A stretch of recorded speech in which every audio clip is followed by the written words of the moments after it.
चुनाव के बाद कांग्रेस ने ईवीएम की विश्वसनीयता पर सवाल उठाया था और दावा किया था कि ईवीएम बैटरी से चार्जिंग के विभिन्न स्तरों के कारण अलग अलग परिणाम प्राप्त हुए।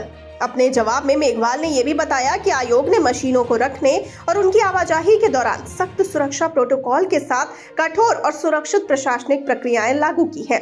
इन प्रोटोकॉल में 24 घंटे सीसीटीवी निगरानी, सशस्त्र सुरक्षा, लॉग बुक और जीपीएस आधारित वाहनों का इस्तेमाल शामिल है।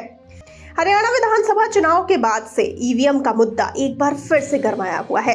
कांग्रेस अध्यक्ष मल्लिकार्जुन खड़गे समेत कई नेता बैलेट पेपर से चुनाव कराने की वकालत कर चुके हैं। महाराष्ट्र में हुए विधानसभा चुनाव में भी विपक्षी पार्टियों ने ईवीएम को संदेह की नजर से देखा है। इस बीच सरकार ने ईवीएम से जुड़ी एक अहम जानकारी लोकसभा में दी है।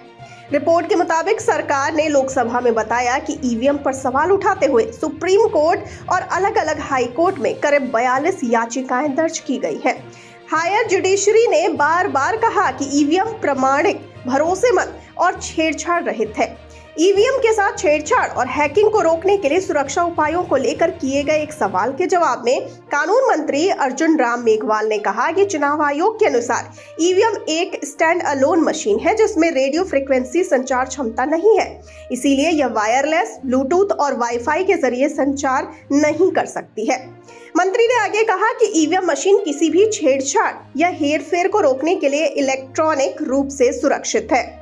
इसमें कई तकनीकी सुरक्षा विशेषताएं शामिल हैं, जैसे कि एक बार प्रोग्राम करने योग्य चिप, अनाधिकृत पहुंच कर पता लगाने वाला मॉड्यूल भी शामिल है।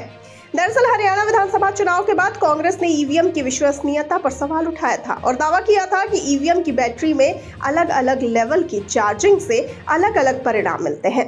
चुनाव आयोग ने तब ये कहते हुए शिकायत को खारिज कर दिया था कि कांग्रेस चुनाव दर चुनाव सामान्य संदेह का धुआं उठा रही है। आपको बता दें कि कांग्रेस पार्टी की राष्ट्रीय महासचिव प्रियंका गांधी ने भी ईवीएम का मुद्दा उठाया। उन्होंने कहा कि हमें ईवीएम की बजाय बैलेट पेपर पर जाना होगा, कोई बीच का रास्ता नहीं हो सकता है, या तो ईवीएम या बैलेट पेपर। कांग्रेस ने तय किया है कि वो सेबी की तर्ज पर चुनाव आयोग को निशाने पर रखेगी, क्योंकि उसका मानना है कि पूरी चुनावी प्रक्रिया में पारदर्शिता नहीं है।